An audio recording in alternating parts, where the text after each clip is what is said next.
Bom dia, bom dia, bom dia, bom dia. Ó, já temos um bom dia aqui, temos um campeão da manhã, Wesley. Vou até colocar seu post, Wesley, em sua homenagem, cara. Bom dia, Wesley, para você também, cara. Seja muito bem-vindo a esse UX Café. Força, campeão. Olha, o Fabrício Rezende também. Fabrício, bom dia para você também. Também força, campeão, por essa manhã. Olha, quem mais? Yuri, bom dia, Yuri, também. Olha, essa é a turma da madrugada, Buriti. É o povo que acorda cedo, cara. Olha, gente, hoje eu vou falar que eu tô acabado. Eu não sei vocês. Nossa, mas hoje bateu uma canseira, gente, que eu tô aqui imprestável. Eu tô. E tá frio. Então, assim, junta o frio, né, com a vontade de não sair da cama, com a canseira normal do dia a dia, né? Eu acho que é porque a gente está no meio da semana, né? Aí bateu. Nossa, bateu uma canseira. Olha aí, nossa. Bom dia, bom dia, bom dia, bom dia, bom dia, bom dia, Camila. Seja muito bem-vinda nessa manhã, gente. Mas eu acho que eu tô meio cansadão assim por causa das lives à noite, né? Então assim, o ritmo tá intenso. E aí a gente não ia deixar de fazer o X Café só porque eu tô fazendo live à noite, né? Porque o Buriti, eu não sei vocês, mas o Buriti acorda todo dia às 6 horas da manhã, né, Buriti? Sim, é meu modus operandi. Vocês acreditam, gente? Eu não, sensacional, né? O cara ter esse espírito. Vocês também, porque vocês também estão acordando cedo, assim. Carioca, eu acordo pra ir pra praia. Mas não tem sol às 6 horas da manhã, Buriti. Eu acordei hoje, eu tive que ligar a lanterna do celular para poder chegar até onde eu queria, porque tava escuro ainda, cara. Para não acender as luzes e acordar minha esposa, que não precisa acordar junto comigo. Ainda bem, ainda bem. Exatamente. Então, assim, vai pra praia às 6 horas. Não tem nem sol. Mas eu acho que é um jeito meu, na verdade. Não tem regra nem. É que eu gosto, eu acordo cedo, eu durmo cedo. Durmo cedo não, né? Mas 10 e pouco aí eu tô dormindo, a não ser quando tem lives, etc, né? Aí a gente acaba. Mas não é nenhuma fórmula de sucesso, né? Como a gente falou no Olha, cast retrasado, né?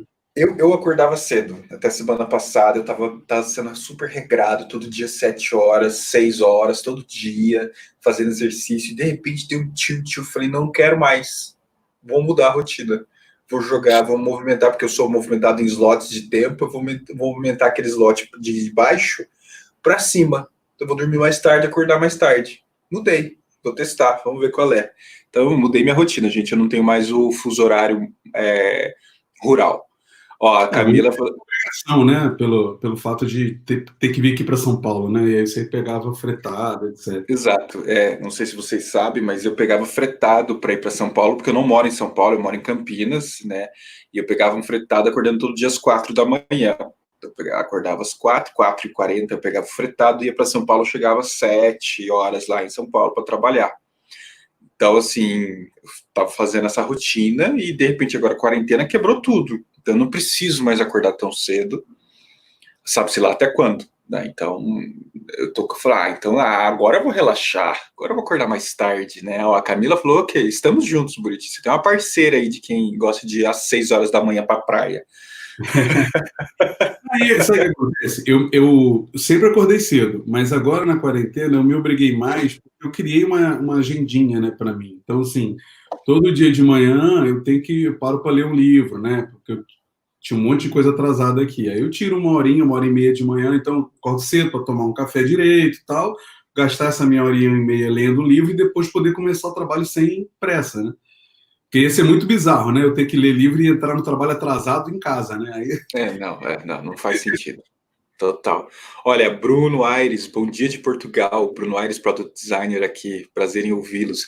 Gente, e esse programa é feito não só para os brasileiros que madrugam, mas para os brasileiros que estão na Europa, gente, que estão nesse fuso horário diferente. Então, assim, é um prazer poder conectar um horário bom para vocês, né? Que, assim, vocês não precisam ficar acordados até tarde para assistir lives à noite no Brasil. Então, assim, isso é demais. A gente descobriu um nicho que a gente não sabia, sem querer, né, Buriti? sim, sim. Então, assim, galera que tá fora, gente, ó, conexão com vocês aí. A gente vai parar de fazer o UX Café só por causa de vocês. E também da turma da madrugada brasileira.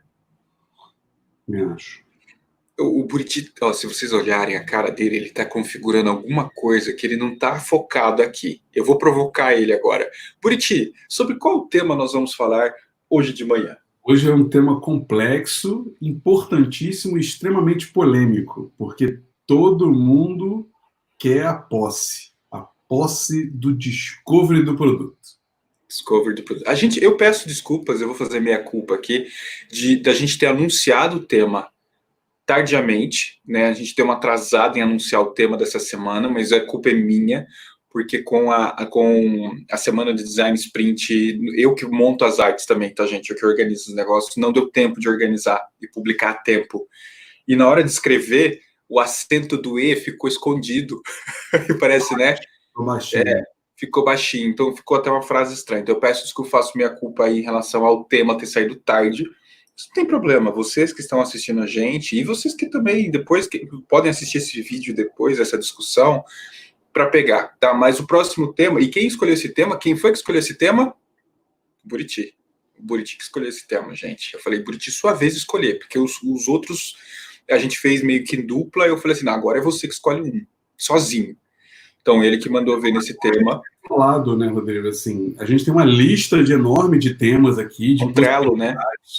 No nosso Trello, de coisas que a gente percebe no dia a dia nos grupos, no LinkedIn e outras redes sociais. Então, assim, a gente tem um monte para escolher, mas, obviamente, conforme a gente conversa aqui, vem outras coisas. E esse do Discovery está muito relacionado às últimas semanas nossas.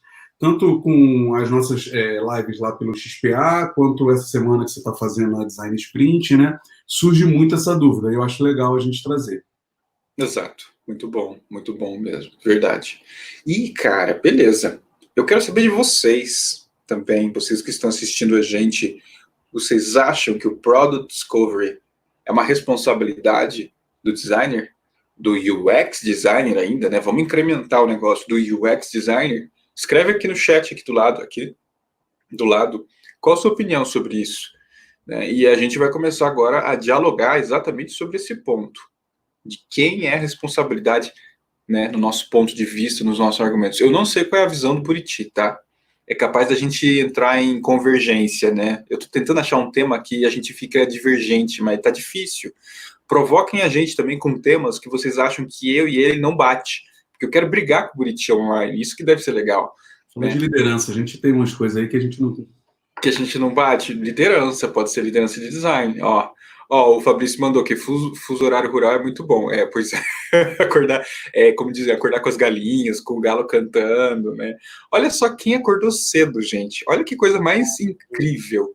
Fora da realidade essa pessoa acordar esse horário. Clécio que vai estar amanhã na live da Design Sprint do canal Design Team, né? Ele e o Daniel Furtado. Inclusive, não vamos deixar aqui de citar o XPA, né? E o XPA, né? Eu já estou ouvindo pessoas falando assim, olha que chique. Eu falo XPA, São Paulo, sensacional, associação da qual nós dois fazemos parte, e o Clécio é o chefe do negócio, né? É o diretor da banquinha. Mr. President. É o Mr. President.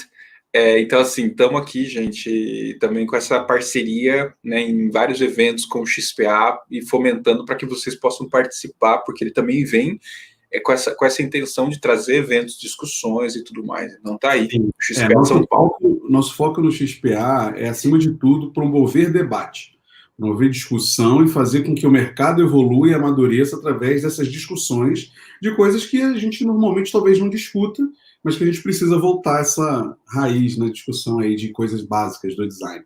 Então, o UX Café faz parte disso, e a Design Sprint da semana, né, do canal aqui, também é um investimento disso aí. Teve uma parceria, exatamente. O Clécio está mentindo aqui, ó. Mentira, tem filho e acordo cedo. Não, Miguel, gente. Miguel é porque a pequena dele também acorda tarde. Vamos lá, vamos ao que interessa, Buriti. Vamos ao tema agora. Não vamos mais fugir disso. Buriti, na sua visão, eu jogo para Vossa Senhoria começar essa discussão. Quem é o responsável dentro desse negócio? Não vou mudar. Qual é o papel do UX designer nesse negócio de discovery? Eu vou mudar a frase. Qual o papel? Qual o papel? Você não esquece essa pergunta. Você já fez Discovery? Você já foi responsável por fazer Discovery? Ah, agora eu quero ver.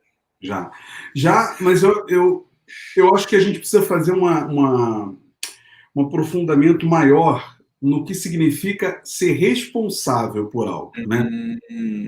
Porque eu vejo que talvez a gente tenha um problema aí de interpretação de texto, né, de português, na essência, sobre o que é ser responsável. Porque é muito comum eu entrar numa empresa, tá, e falar sobre a parte de discovery, e aí ter esses atritos. Ah, mas eu devia estar fazendo, eu que não devia, ele que devia. E aí, assim, olha, gente, a palavra responsável não significa dono. Não significa, na minha visão, tá? Aí é o que você acha, Rodrigo? Mas na minha visão, a palavra responsável não significa dono. Pode significar a pessoa que puxa, a pessoa que coordena, que orienta, mas não necessariamente o dono da bola, né? Aquele que vai dizer, se eu não tiver, ninguém brinca. Não é isso. Então, voltando à sua pergunta, sim, eu já toquei muito Discovery. É muito comum ser o designer a puxar isso, porque muitas empresas não têm a cultura do Discovery. Mas eu não acredito de fato que é uma coisa só do designer. Porém, a gente, como tem uma raiz um pouco perto disso, principalmente dentro do UX, a gente acaba tomando a frente em alguns casos, né? Mas em empresas mais maduras, isso talvez não seja tão simples assim. O Bruno trouxe. A fase do Discovery deverá partir de Product Managers para Designers. No entanto, o UX Designer tem, sem dúvida, skills e tools que trarão valor para a discussão. Muito bom, Bruno, muito bom a sua colocação. Eu estou com você nessa colocação, em vários pontos do qual você construiu. Mas sabia, Buriti, eu não acho que o UX Designer é responsável, independente do tipo de interpretação sobre a palavra responsável. Eu não acho que é responsabilidade nossa o Product Discovery. Nós temos, sim, como o Bruno comentou, skills e papel fundamental nessa discussão. Mas eu não acho que temos a titulação, seja qual for a interpretação, da responsabilidade sobre o Discovery como um todo. E agora? Eu acredito que essa responsabilidade, como eu falei, dependendo da maturidade e do nível da empresa, ela é passada de mão, né? Então, vai depender muito, na minha visão. Eu acho que não existe Acho não. Acredito que não exista um perfil que seja o responsável fixo por isso. E eu concordo completamente com o Bruno que o próprio nome, né, é o Product Discovery. Então, a pessoa de produto, o responsável pelo produto, foi legal ele falar manager, né, porque o owner ali também é um pouco complexo, mas não é dono de nada, né, mas a pessoa responsável pelo produto, a quem responde pelo produto, é que deveria ser responsável pelo Product Discovery. Porém, se a gente fala desse jeito, parece que o único responsável pelo produto é o PM ou o PO, o que também não é uma verdade.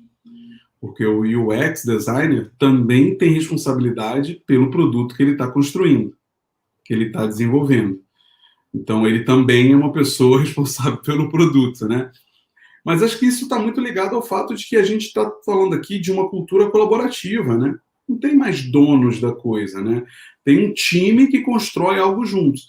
E o Discovery, ele parte do princípio que você necessita, no meu entendimento, de várias visões e vários entendimentos ali para trazer valor para aquela fase do Discovery, como para a fase da ideação e etc. Então, se a gente precisa de vários perfis e várias visões, nada mais correto do que não ser responsabilidade de uma pessoa só, ou de um perfil só. Não sei, cara. Eu acho que...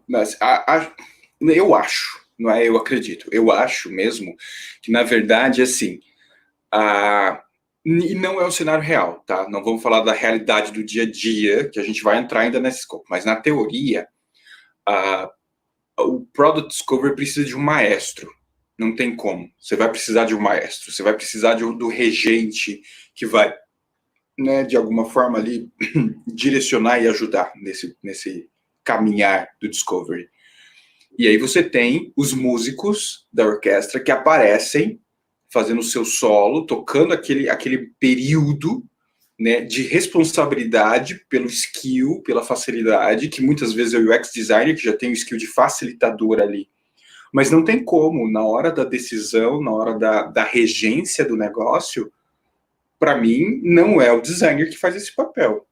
Você tem um cara que ele é de forma contínua, na teoria, de ponta a ponta, ele faz esse tipo de exercício, sabe? De regência da orquestra, trocando o papel caso necessário, né? Trocando o papel do músico ali. Não, tira aquele músico, agora vem aqui. Então, assim, designer aparece, pesquisador aparece, né? Então, assim, na teoria, eu acredito que o responsável é o Product Manager ou o Product Owner, sabe? Mas você acabou de trazer aí uns outros perfis, né, para dentro desse... Sim. É curioso, né, porque a gente fala normalmente como se o Product Discovery fosse uma fase muito curtinha, né? Não, claro, não é um design sprint. Porque o mercado, né, quando você fala do como é que é a verdade, né, como é que funciona lá. Nessa semana do Design Sprint a gente tem, pelo menos eu gosto muito de trazer o profissional para a realidade, a gente tem falado muito da realidade, né? E existe essa questão. O Discovery, muitas vezes, ele é tratado como algo que é pequeno e simples. Pode ser. Ele até pode ser feito de forma bem enxuta ali. Mas, no final das contas, ele é um grande processo com várias etapas, com vários profissionais envolvidos. E a gente tende, isso é uma coisa que eu gosto de criticar na gente como UX designer, é que a gente acha que a gente é competente para fazer tudo. Eu sou bem opositor a essa coisa do design de ponta a ponta. Eu entendo a necessidade, entendo os motivos e os momentos que algumas empresas passam para inserir. É que não é bem assim, né? Não é bem assim o ponta a ponta. Mas não é bem assim, né? As pessoas interpretam um pouco errado, né?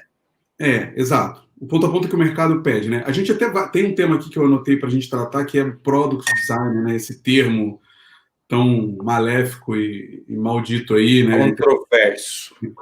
Entre os profissionais, é tão xingado, é tão criticado, né? Mas a gente pode tratar ele mais à frente. Mas eu sou bem contra essa visão do não é unicórnio a palavra, né? Mosca branca. Mosca branca, é isso? Não é mosca branca que falam? Eu não sei, cara, não ouvi esse termo, eu não conheço, cara. Eu já ouvi pessoas falando de desenvolvedores, né? Que os full stack, né? O mosca branca, assim. Eu sou bem opositor a isso, porque eu não consigo acreditar de fato que uma pessoa consiga ter todas as skills para rodar todo esse processo com maestria e com excelência. A gente pode até conseguir suprir buracos ali, e é o que a gente faz no dia a dia. Eu já fiz muito, fazemos até hoje, mas não acredito que isso é o ideal. Eu acho que o caminho natural é a especialização. Então você trouxe aí várias versões. Então, olha, o PM está ali, por que eu concordo contigo que ele orquestra, mas eu acho que ele orquestra toda a construção do produto. Não só o discovery, entende? Porque todo esse processo que você está maestrando aí, que você falou, é o produto como um todo. O discovery é um pedaço daquele processo inteiro. Eu concordo que ele meio dirige e orienta, porque no final do dia, as visões de negócio estão com ele. Né? Apesar da gente querer entrar nessa visão de negócio como designer, que também é um tema que a gente vai tratar aqui mais à frente, no final das contas, gente, quem decide, quem é a pessoa de negócio, é o product lá, manager, ou business analyst, etc. Outros termos aí, outros perfis. Então, tem que tomar cuidado com isso também. Apesar da gente querer saber mais de negócio, não significa que a gente é a pessoa de negócio. Até porque, talvez, a gente tomar a posição da pessoa de negócio impeça que a gente exerça a nossa função de designer com excelência também. Então, isso tem que tomar cuidado. Então, eu concordo contigo. Tem um maestro ali. Pode ser o PM ou o PO, que é uma outra briga também, né? Os PMs e os POs discutem sobre qual a função deles no final do dia. Mas eu concordo, porque você tem o designer, que é o cara que vai ajudar durante o discovery, a pessoa que vai ajudar durante o discovery com uma ideação, com uma prototipação rápida, tem o research ali, né, que é a pessoa da pesquisa, a pessoa que vai aprofundar mais, que a gente às vezes também faz, então tem esse balanço, né, o UX Research, o UX Design ali envolvidos, então tem vários perfis, sem sombra de dúvida. E tem outros também, porque tem coisas que nem a gente, como research de UX, também consegue fazer. Né? Eu tenho minhas dúvidas sobre algumas ferramentas de pesquisa que a gente consiga, porque são coisas muito específicas de pesquisadores de carreira mesmo, pesquisadores acadêmicos, profundos, etnográficos e outras coisas. Mas eu não sou um especialista, então não posso afirmar isso. Porém, no final do dia, eu acho que isso é algo dividido, como você falou, porque vai acontecer no dia a dia de um PO, um PM da sua empresa não ter essa skill, nem saber como puxar isso. Mas ele... Porque aí tem um ponto, né? Eu só trouxe uma frase aqui, te interrompendo, mas que eu acho interessante para eu conectar com o que você está falando. Assim, os gerentes de produtos são responsáveis por decidir o que construir, exatamente o que você falou. A maneira correta de fazer isso é através do discovery de produtos, da descoberta de produtos, segundo o Wade Shearer, né? Então, assim, é exatamente o que você falou. Ele é responsável em decidir, né? Mas não aí aqui dá margem para a gente falar executar. E aí tem um comentário aqui, que é o do nosso caríssimo Clécio, que ele fala assim: com a visão do Lemes, a minha visão, corre-se o risco do rabo balançar o cachorro.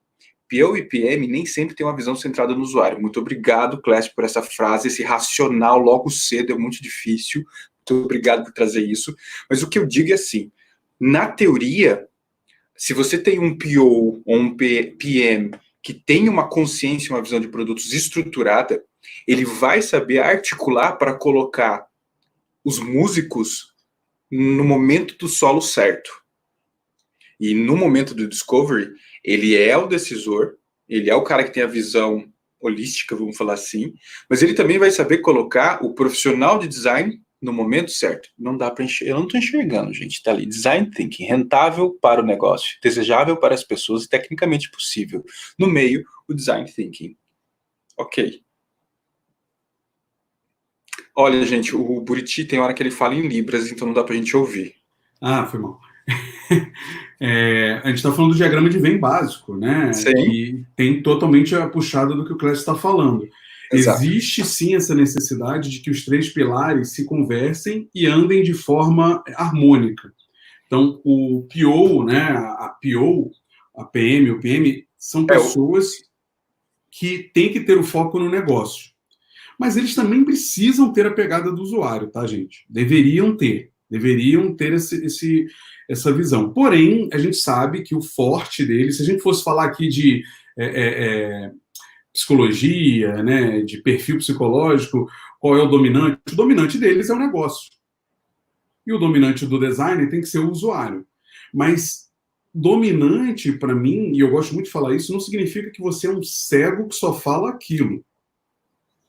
Né? Você, como designer, não é uma coisa que eu falo e é briga com algumas pessoas que estão a ser muito consolidadas no mercado, mas você não é o advogado do usuário, gente. Você não está aqui para defender o que não está podendo falar na hora.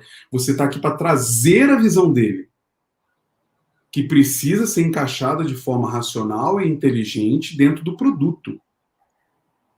E aí tem o PO e o PM junto para te ajudar a conectar tanto a necessidade dele com a visão de negócio. Então, é uma dupla. Essa parceria, ela é essencial. Se ela não existir, atritos vão acontecer e o produto vai sofrer. O produto não vai receber um tratamento de eficiência e excelência se essa dupla não funcionar. E aí tem o trio, né, que completa com a pessoa de tecnologia, que ela também tem que trazer mais ainda essa dupla para a realidade do, isso aqui não é possível. Mas o que vocês estão falando é possível desse outro jeito. Porque outra preocupação, o Discovery não está aqui para definir soluções tecnológicas.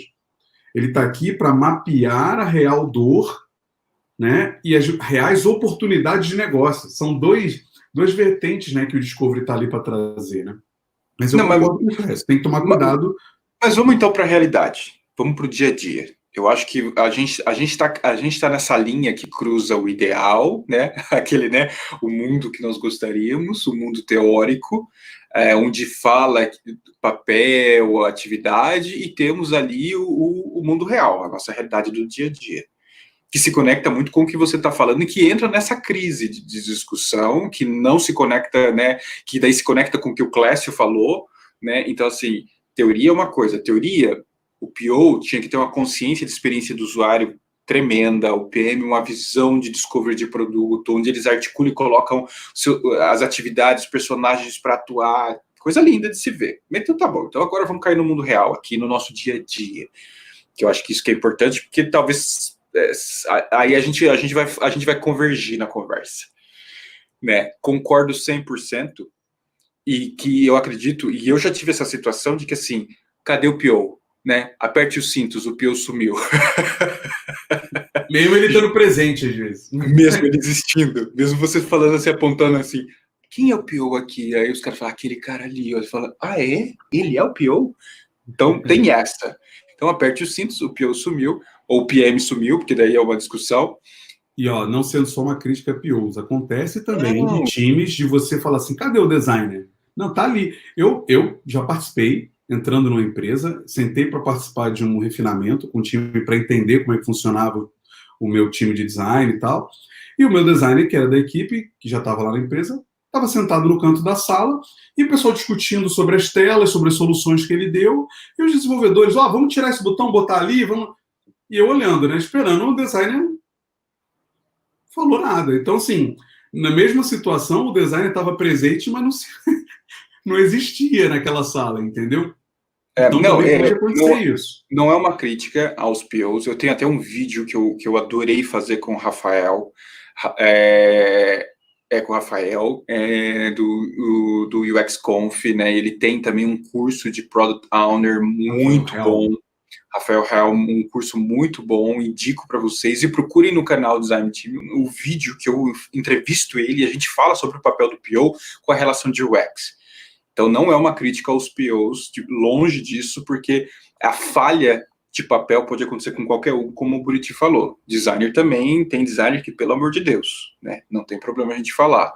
Mas o nosso caso, muitas vezes, o que eu enxergo, eu já enxerguei, é que assim, as empresas colocam profissionais sem um preparo, sem um desenvolvimento, sem ser a culpa deles, mas por uma questão até de promoção, transforma o cara como PO e coloca ele ali para atuar, sabe? E o cara, meu Deus, coitado, ele fica perdido, ele não sabe o que é. E aí ele mistura PM e PO ao mesmo tempo, ele cuida de recurso, ele cuida de horas. PM, Project Manager, né? Exatamente, Project Manager. Então, assim, ele faz uma mistureba e ele acaba não tendo essa visão de produto da qual a gente está falando.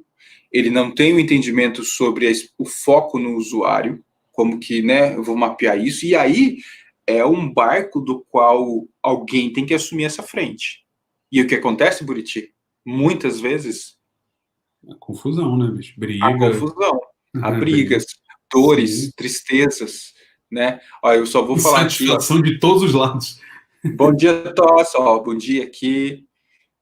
Ó, sempre bom aprender, um prazer. Ó, o Thiago mandou uma coisa interessante. Se o cara de negócio não estiver na mesa, que é o negócio aí, ó, que a gente está falando, o Discovery vira trabalho de escola, de escolha. De escolha. Né? De escolha. Sim.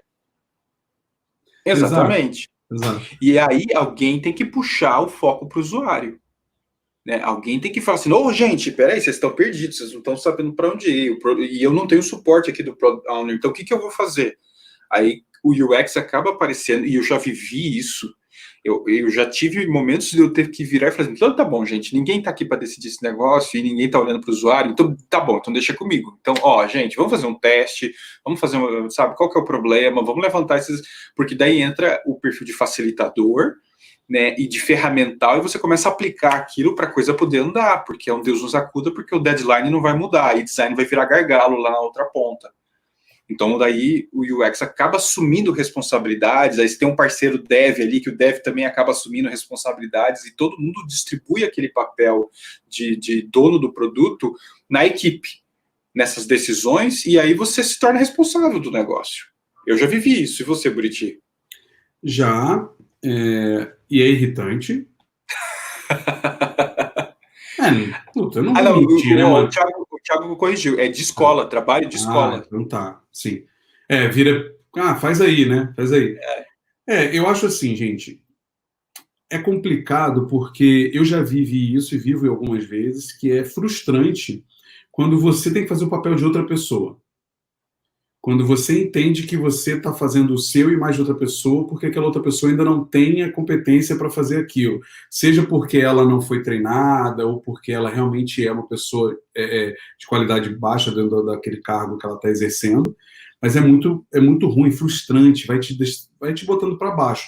Porque como profissional, a gente quer, na essência, fazer muito bem aquilo que a gente é pago para fazer. Aí eu não ficava pra baixo, não, cara, quando eu tinha que fazer essas coisas. Pelo contrário, eu Ah, adorava. Eu falava assim, não quando é tem de dono, vez em quando, né? Quando é de vez em quando, né? não tem dono nesse negócio, daqui que vai virar meu, então. Então, mas quando é de vez em quando, né? Quando é sempre. Assim, você usou uma frase, eu queria só ressaltar um comentário da Priya Liz, não sei como é que fala isso. Pensar não, empatia é a principal missão de um ex. A gente pode tratar empatia também no outro chat, porque eu acho muito complicado a forma como a gente trata a empatia, essa obrigação que se traz, porque eu não acredito que seja responsabilidade só do UX. Eu acho, uma vez um ex-banking, né?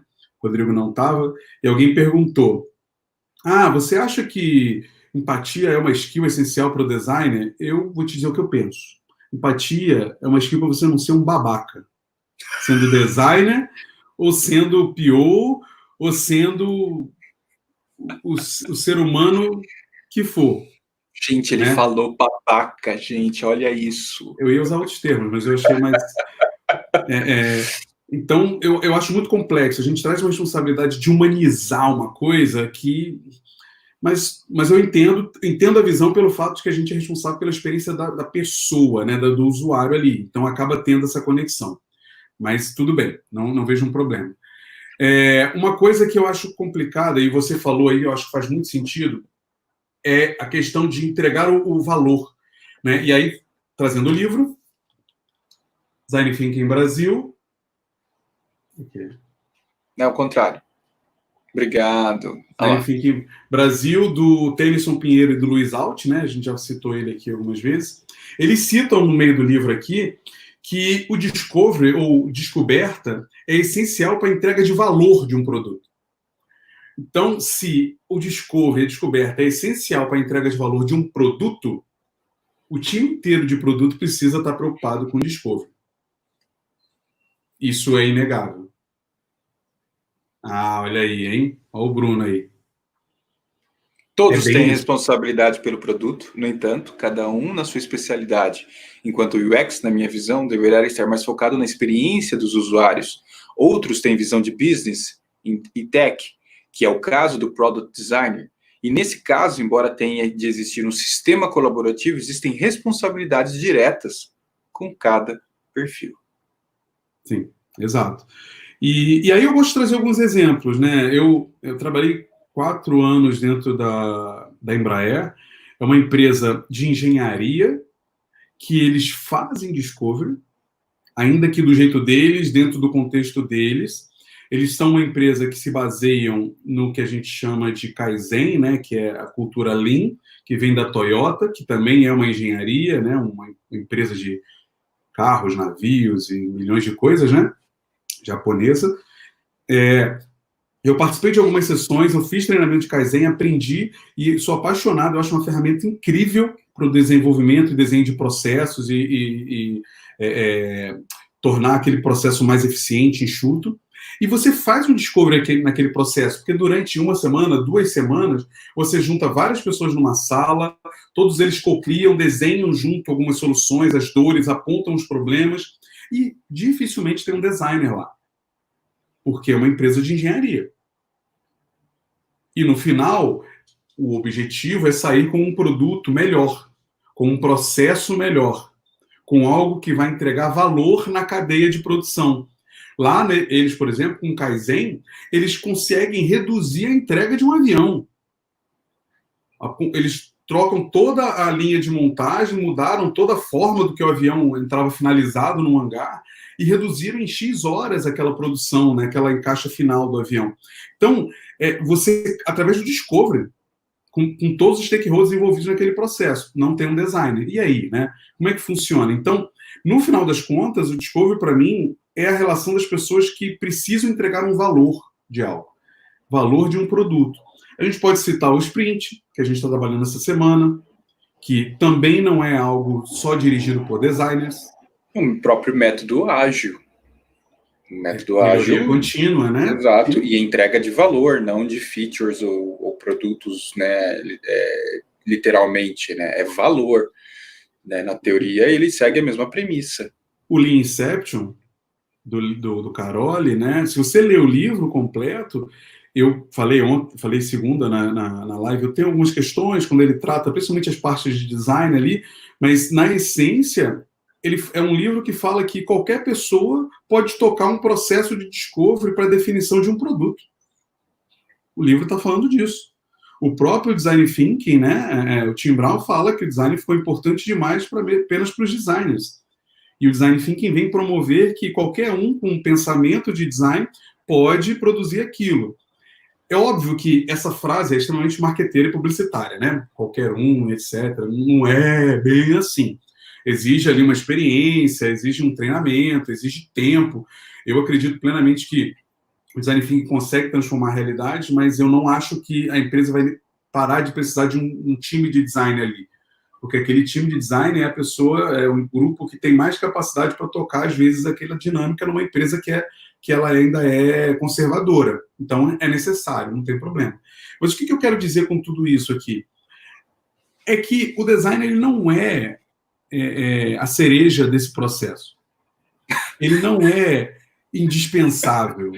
Ele não é do tipo, se eu não tiver um designer, é impossível tocar um discovery. Isso, para mim, é um mito e beira a arrogância nossa, né? Pode ser que produzam coisas complicadas no final? Pode ser. Mas a grande questão é que todas as coisas que estão sendo faladas, que a gente vai ler aqui com calma depois, mas se aquilo, está muito mais relacionado à falta de maturidade e experiência dos profissionais envolvidos do que ao cargo dele, do que a função que ele está exercendo naquele processo, né? Então, quando você citou, né, Rodrigo, porque o PO precisa direcionar a orquestra, se ele for um PO ruim, inexperiente ainda, ele não vai saber fazer isso. Então, obviamente... Por isso a diferença entre a teoria e a prática, né? E aí provavelmente a gente vai precisar de um designer, talvez, que tenha mais experiência e puxe isso. O que pode ser um dev. Exato, pode ser um tech lead, pode ser o dev. Né? Então, assim, está muito relacionado, para mim, muito mais à maturidade do profissional envolvido naquela etapa do que ao perfil ali, a função. Sim, exatamente. O Thiago trouxe. O que observo quando liderado por designer fica distante do negócio, quando pelo PO fica distante do usuário. Muitas vezes ambos não entregam tecnologia. Mas aí, Thiago, eu acho que... tecnologia. Nossa, eu acho que nesse caso, Thiago, está muito relacionado com o que o Buriti falou, que é a maturidade. Se você tem profissionais, e eu já vi esse cenário, se você tem profissionais experientes, e se você tem PO experiente, maduro, profissionalmente, né, com a visão e etc., designers, devs nesse mesmo nível, cara, é um avião o processo de discovery, sabe? Parece aquele marido e mulher, assim, sabe? Aqueles casais que um olha para o outro e já entendeu o que está falando, sabe? Não precisa nem falar, só com o olhar já conversa. Então, assim, com um time maduro, desenvolvido, cara, vai muito bem, cada um sabe o seu papel, cada um sabe o que fazer, não tem essa coisa de puxar para um lado e para o outro. Então eu concordo com você, Thiago, que isso existe muito, porque o que a gente mais encontra é falta de maturidade profissional nesses perfis. E aí você tem cada um puxando a sardinha para o seu lado, você vê um desequilíbrio no processo do discovery como um todo. Então, você vê como que a maturidade se conecta, né? Times menos seniors, se é que a gente pode nivelar desse jeito, sofrem muito com essas coisas que o Buriti está falando e com essa característica que você citou. Né? Tem muito essa relação mesmo. Né? Então, é um ponto que, assim, que infelizmente a gente enxerga é a falta de preparo. No final das contas é essa, é a falta de preparo de profissionais para que o processo possa funcionar. E eu, assim como o Buriti falou da Embraer, achei sensacional, obrigado por ter trazido esse exemplo, eu já participei de squads super maduras, onde eu tinha o meu papel muito bem definido, a minha responsabilidade clara naquele processo, mas já participei de squads completamente desequilibrados, onde eu era o mais experiente, eu olhava para aquilo e falei assim, como eu já citei, eu falei, eu acho que eu vou ter que ajudar a tocar esse negócio, senão a gente não vai fazer. Então, eu acho que vai muito desse contexto do qual você está inserido, né? Ó, o Tos mandou uma pergunta, E ó. faz parte, tá, Rodrigo? Eu Claro falava que faz sempre isso para o parte. meu time, assim, é muito comum, principalmente lá na Tech, né, da Embraer, o time falava assim, pô, Britinho, mas a gente tem que fazer isso aqui. Eu falei, cara, eu faço, porque se eu não fizer, vai chegar para mim torto e o meu trabalho não vai sair bem feito. Então, muitas vezes, é ruim quando isso se torna prática. Por isso que eu falei que às vezes é frustrante. O que é mais normal acontecer. Porque passa você a fazer toda a cadeia. Aí dói, né? Porque você não tem nem condição de fazer isso, você não tem tempo para fazer isso. Mas faz parte você atuar em pedaços do processo que você sabe que vão afetar você. Tosse. Exato. Ó, e quando não há uma estrutura de produto squads agile, como fica o discovery numa estrutura de projetos? Você precisa se reinventar. No meu entendimento, a gente não pode ser. Eu usei a palavra que não poderia da outra vez. A gente não pode ser. Babaca. Não, agora não é babaca. Também mas a gente não pode ser fechado numa visão de que aquela ferramenta ela é pura e que você tem que usar exatamente como você aprendeu, porque senão, então toda a estrutura da empresa tem que ser assim, senão não tem como fazer discovery. Não, não pode, porque senão seu trabalho não vai andar, tá? Na minha visão, se você fizer isso, você vai ficar socando a parede o tempo inteiro, vai se machucar e não vai evoluir. E se você quer trazer aquela cultura de discovery para a empresa, você precisa mostrar que tem valor. E aí, emendando no que o Tosh falou, lá na Embraer também acontecia muito isso, porque na Tech era uma empresa basicamente de projetos, gente. A área que eu fui absorvido da Embraer para dentro dessa coligada na época era uma área que estava começando a visão de produtos. Mas, na essência, 80% da empresa era projeto. Por quê? Porque era escopo fechado, o governo ia lá, contratava um serviço, um sistema, ele tinha X meses para entregar, X anos para entregar, e ponto. E, na essência, a minha maior luta era poder participar lá do comecinho, porque o comecinho era feito pelo comercial, o comercial ia lá, vendia um sistema que, na teoria, o cliente já precisava, né? Não é uma coisa, assim, o tráfego aéreo, putz, já precisa, né? Então, o comercial ia lá só pegava as necessidades do cliente, né? Tipo, eu preciso mais disso, evoluir isso e tal, porque é norma, a lei, e aí você botava isso num contrato, fechava. Então, quando você vinha para o time de design, dificilmente você tinha muita liberdade para questionar uma feature, questionar uma funcionalidade prometida ali. E aí, o que a gente começou a fazer, o Toys, para todo mundo, né? A gente começou a usar o Discovery para definir a prioridade do que ia ser desenvolvido no tempo. Porque, assim, 18 meses para entregar esse sistema. E lá não tinha essa entrega constante, né? Então, daqui a 6 meses a gente mostrava alguma coisa para o cliente. Então, para que a gente não chegasse nos 6 meses e entregasse um monte de coisa que não ia brilhar os olhos dele, a gente usava o Discovery para poder evidenciar o que era mais essencial dentro do trabalho do dia a dia do usuário e ajudava a priorizar. E deixava para o final da demanda das entregas aquilo que muitas vezes... E olha, pode parecer besteira, né? Mas muitas vezes a gente fazendo uma pesquisa simples, a gente descobria que algumas funcionalidades prometidas não iam servir para nada. Aí o que você fazia? Deixava ela para o final. Você pode não fazer? Não pode. Lá não tinha essa opção. Por quê? Porque depois de ser assinado o contrato, o governo ia cobrar que ela entregue. Se usa ou não, é outra história. Então você começa a usar o Discovery não só para entregar um produto de valor, mas para poder priorizar melhor, para poder, de repente, pegar uma funcionalidade que você descobriu que não ia ser usada, mas transformar ela numa que ia ser usada dentro do mesmo contexto. Então, é possível, na minha visão, tá, Toys? Era como a gente trabalhava. E, Tos, mais importante do que você ter uma estrutura de produto squads ágil é você ter os atores certos para participar do processo. Sabe? Então, assim, você não precisa ter a estrutura, você tem as fases de discovery, que elas têm que estar muito claras, e os atores que devem participar. E aí, de certa forma, que se conecta com o que o Buriti falou, a aplicação funciona com uma resolução de diversas possibilidades ali dentro para você conseguir chegar numa conclusão no, né, Product Discovery Life Cycle, né? Então, assim, defina principalmente pessoas e a aplicabilidade dos passos, né? Flexibilizando, como o Buriti falou, conforme o contexto do qual você está. Mas não precisa ter uma estrutura de produto squads e ágil. Eu já trabalhei em empresas que não tinham essa estrutura, mas nós fazíamos isso. Nós definíamos os personagens, adaptávamos os passos, os processos e os métodos para conseguir, no final das contas, entregar um produto, mesmo não tendo uma estrutura para isso. Então é exatamente o que o Buriti falou, mas eu complemento que assim, a definição dos personagens que devem participar é tão fundamental quanto isso de estrutura que você trouxe para a gente como uma problemática, né? E adaptar não é distorcer, né? A gente adapta a ferramenta, a gente não distorce o conceito básico dela, por favor. Não, exato, ó.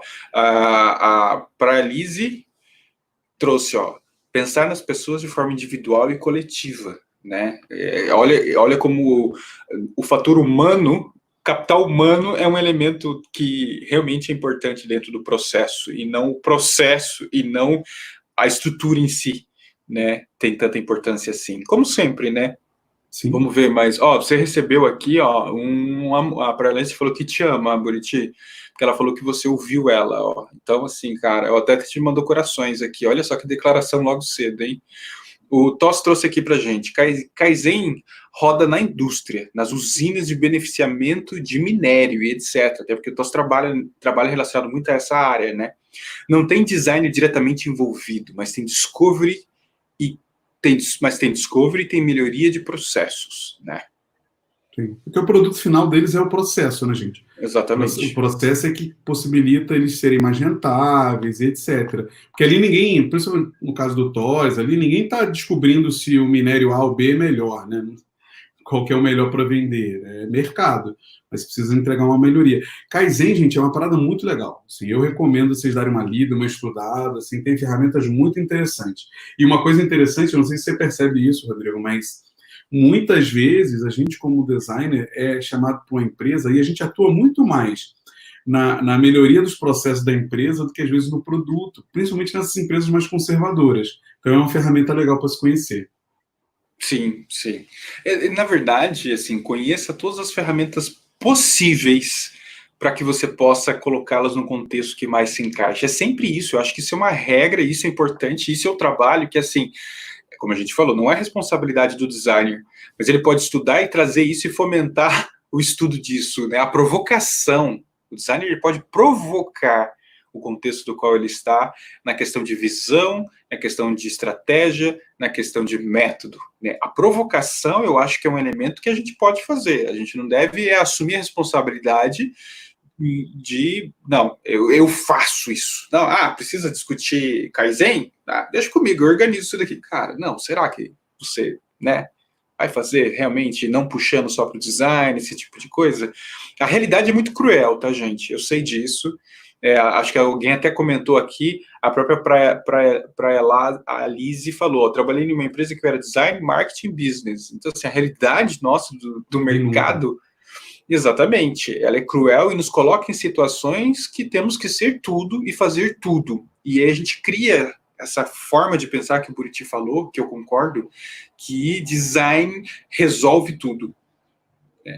Me dói, e eu já ouvi isso, não, designer é responsável pela qualidade. Aí você, meu Deus do céu, peraí, o que é qualidade, para começar? Não, e como que eu garanto qualidade? Não, eu olho para o usuário, gente, eu falo de experiência, qualidade, mas eu já ouvi isso. Então você vê como que já existe, né, um eco no mercado que assumiu que a gente gosta de algumas vezes de forma errada assumir. Eu faço tudo. Cara, não vai por esse caminho, não vai por esse caminho. E vamos lá, hein? Isso causa atrito na empresa, tá? Porque os outros perfis podem se sentir ameaçados, podem se sentir ofendidos, né? Quando eu entrei na Tech, os engenheiros, né, os analistas de requisito, eles se incomodaram muito por achar que eu ia fazer o trabalho deles de análise de requisito. E aí eu tive que sentar, explicar, mostrar que a minha visão de análise era outra, eu trazia uma visão mais focada na necessidade do usuário do que na funcionalidade, etc. Então, você precisa tomar cuidado, porque depois que você cria uma birra com alguém ou uma empresa, é difícil você quebrar isso, né? E outra coisa legal também, né, Rodrigo? Você falou no começo muito sobre o papel do PO, o papel do designer. A gente viu aqui em algum momento alguém falou que o designer tem que ter o foco nisso, naquilo outro, mas a gente também precisa, como profissional, reconhecer as nossas limitações. Então, é essencial que o designer assuma alguns papéis, mas se você ainda não está preparado para isso, reconheça isso. Ah, mas desculpa, eu vou ter que rir, Rafa. E não é de você, cara, que eu estou rindo. Não é. Eu não tiraria sarro de você numa quarta-feira, às 7 horas da manhã. Mas, infelizmente, as pessoas não conseguem pensar dessa forma. Muitos profissionais não conseguem pensar dessa forma. Não é verdade? Pois é, isso está causando muito problema no mercado, né? Frustrações, pessoas que estão ficando decepcionadas. Mas, gente, não é porque você é um designer que você tem que entrar na empresa e virar o fodão da pesquisa. Vai devagar, você ainda tem que aprender. Reconheça isso. Senão é você, como profissional, que vai sofrer, tanto internamente quanto no mercado, porque vão falar que você não é competente. E o mercado, ó. Sim, concordo e discordo. Hoje eu tô discordando de você, cara, em várias coisas. Está legal esse papo. Eu gosto de discordar do Buriti, gente. Mas o Buriti tá on fire, né? Você tá dando aula, Buriti? Não, parei esse final de mês agora. Por isso, gente, é por isso. Porque ele tá com tanto conteúdo acumulado ali. Gente, chama ele para conversar, sabe? Pede mentoria, porque ele está precisando compartilhar. E isso é muito bom. Aproveitem, gente. Aproveitem isso do Buriti. Mas, Buriti, infelizmente, eu acho que o mercado tem espaço para os profissionais que querem fazer tudo. Infelizmente, existem empresas que adoram esses profissionais de design, que falam assim, você faz tudo? Vem aqui então, que eu vou te pagar o mesmo salário que eu pagaria para quem não faz metade, e você diz que faz tudo. E suga e absorve daquele ser o que pode, mesmo estando errado e incompleto. E esse ser acredita que ele tem essa capacidade. E aí a gente tem uma bola de neve em relação a empresas com culturas erradas e profissionais que se acham e que também não fazem nada porque falaram que faziam tudo. Nossa, gente, aí eu vejo assim, agora polêmica, Buriti, porque infelizmente o mercado é babaca, como você falou mais cedo. Eu valorizo muito mais profissionais que reconhecem suas fraquezas do que os super-heróis. E daí Buriti que é fã de super-heróis, hein, gente?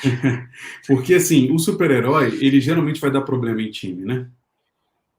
Não, com certeza, com certeza. Nossa, sem sombra de dúvida, Buriti. O super-herói é o cara que não quer dividir essa responsabilidade do Discovery. É o cara que vai brigar com o PO, vai brigar com o PM, e sabe quem vai sofrer no final do dia? O produto. Claro, o usuário, né? É uma porcaria. O usuário. Exatamente.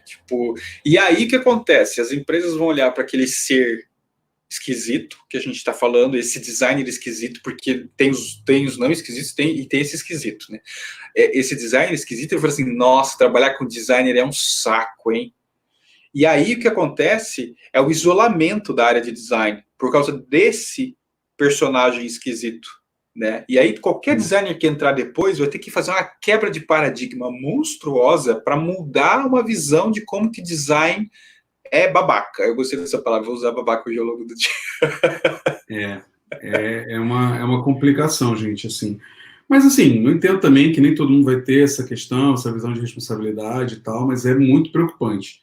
Porque essa parceria é essencial, você não faz nada sozinho. A gente não entrega produto. A gente não entrega, eu uso essa frase. Designer não entrega produto. Não tem como. O desenvolvedor entrega. Pode até não ter experiência do usuário e não ter interface, mas entrega. O aplicativo vai para o ar, o website vai para o ar. Designer que não sabe codar, ou até que saiba um pouco, mas não vai entregar o produto completo. Exato. A gente já passou dessa fase, né? E assim, outra coisa que eu vi nos comentários aí, não sei se foi, deixa eu ver aqui quem foi, mas falando dessa questão dos stakeholders, né, de se a gente não tiver... foi o Clécio que falou aqui, ó. Porque a gente vê muito projeto enviesado para agradar C-level e investidor, e o resultado do escouro fica comprometido. Eu entendo, isso me dói, mas a gente também precisa entender que existe. E aí, para mim, esse aqui é um papel muito claro do PM e do PO, sabe? Que é a responsabilidade de saber lidar com isso, porque ele vai ter que lidar com isso. Não tem jeito. Muitas vezes vão ter discussões, e aqui no mercado a gente bate em coisas sem saber como é que é lá no fundo, né?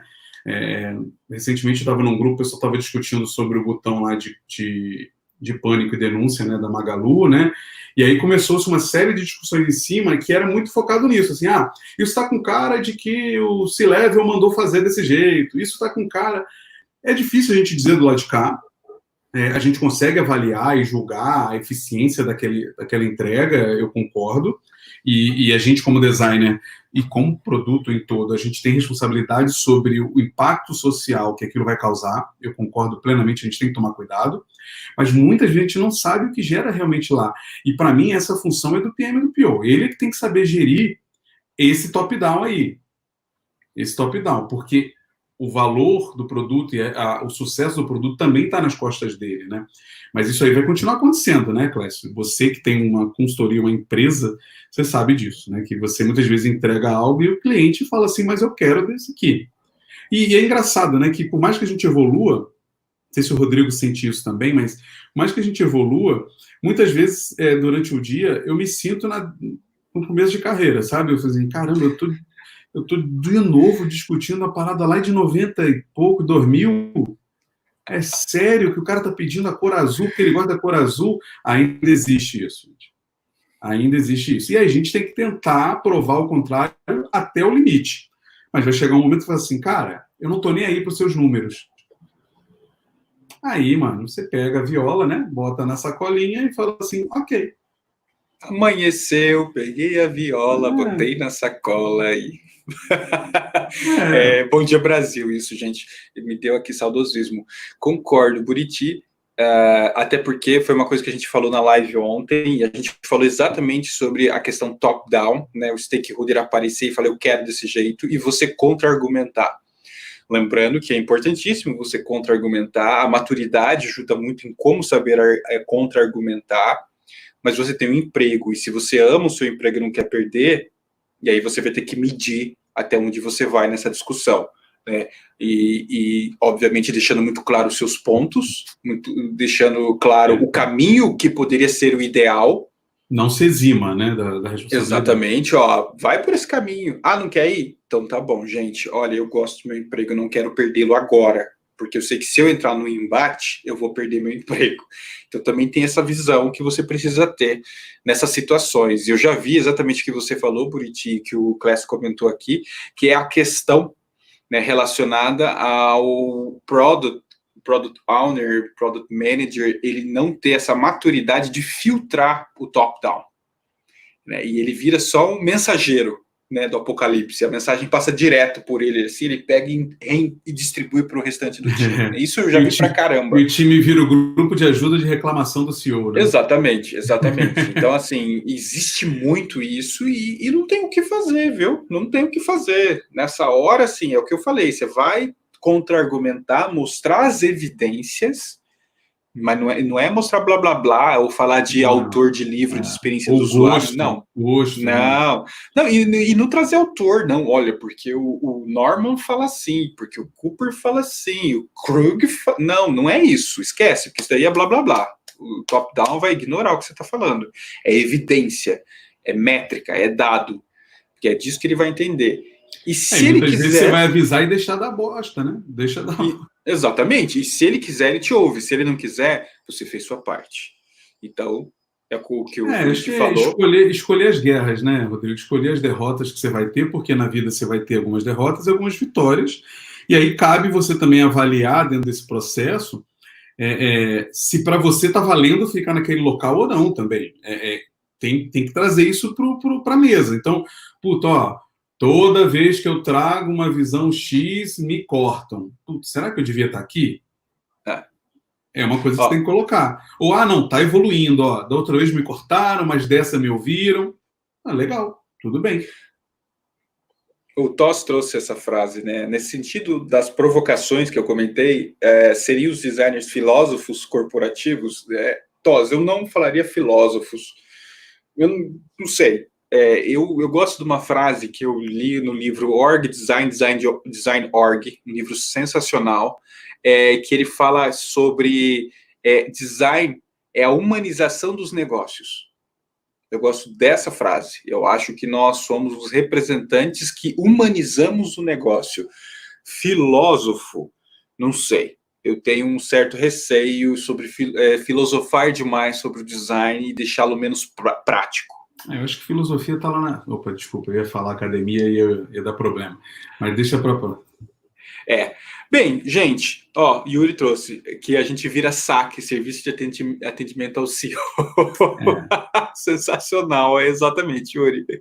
E a Praia Lise falou aqui, enquanto você não tem opção, é isso que eu falei para ele, você quer garantir seu emprego, você quer brigar, vale a pena, você quer trocar de emprego, que é o que o Buriti falou, é isso aí que você tem que analisar, contexto, necessidade, ser feliz ou ter razão, outro mantra importantíssimo como designer que a gente precisa usar, né? Essa briga vale a pena, como o Buriti falou, é esse tipo de coisa que você tem que avaliar. Eu acho que a gente pode até tratar isso também no outro dia, mas assim, para mim, todas as suas decisões, e aquele clichê, né?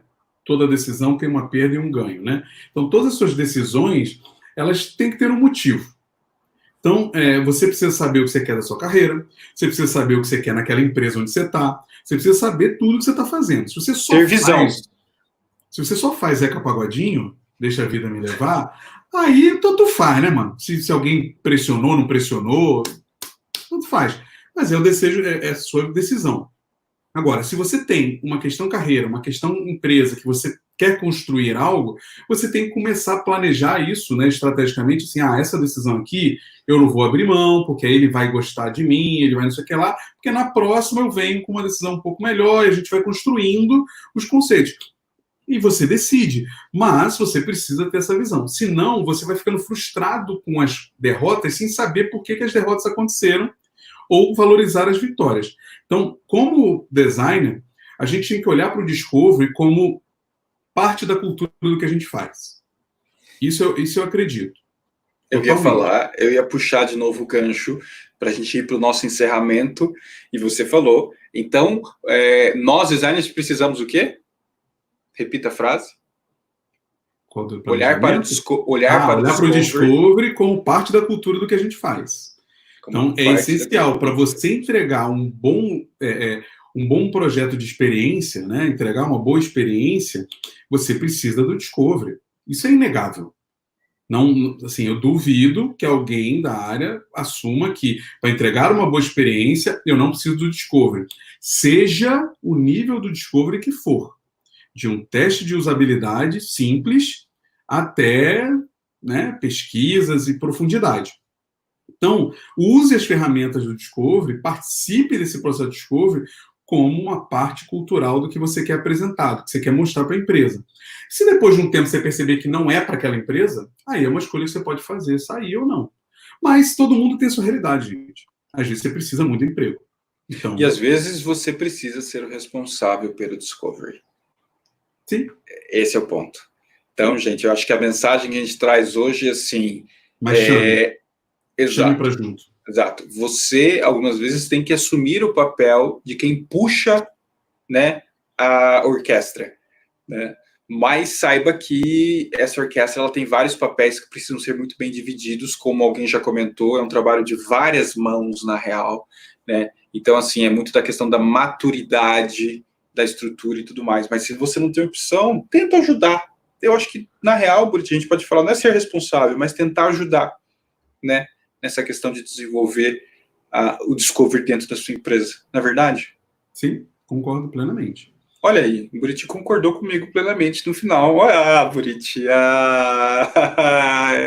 a gente precisa ter mais causa entre nós dois aqui. Vai.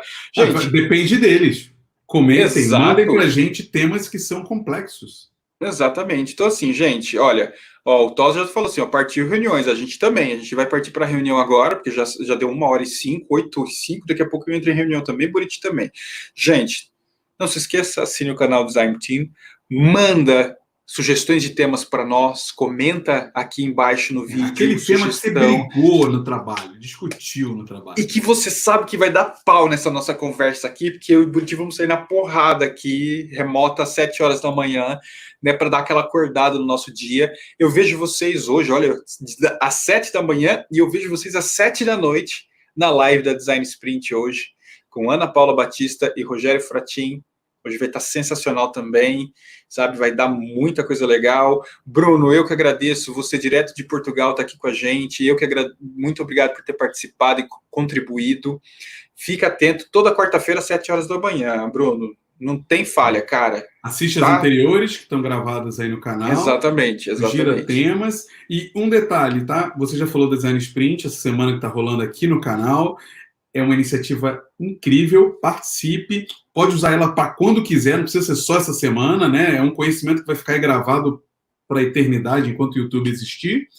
E lembrando do XPA, a gente abre hoje inscrições para o primeiro encontro do X-Book Club São Paulo, que está voltando, no estudo do livro Design Emocional do Dom Norman. Então fique ligado lá no Instagram do XPA, no LinkedIn do XPA São Paulo, é o XPA SP, e faça a inscrição para ter o debate com a gente aí, para a gente conversar um pouco sobre os primeiros 2 capítulos do livro, tá bom? Excelente. Jorge, como sempre, batendo ponto aqui no canal Design Team, direto do Paraguai. Jorge, um abraço para você, um abraço para o Paraguai. Muito obrigado por ter participado de novo. Não tem como, cara. O Jorge aparece, eu sempre vou mostrar que o Jorge está aparecendo, cara. E, ó, o Bruno já mandou uma sugestão para o próximo. Tem que perguntar para ele se ele entende a gente, né? Porque a gente fala rápido, né? Também tem essa, Jorge, fala pra gente. E o Bruno falou, sugestão, Product Managers devem desenvolver UIs? Anotar. Eu derreto.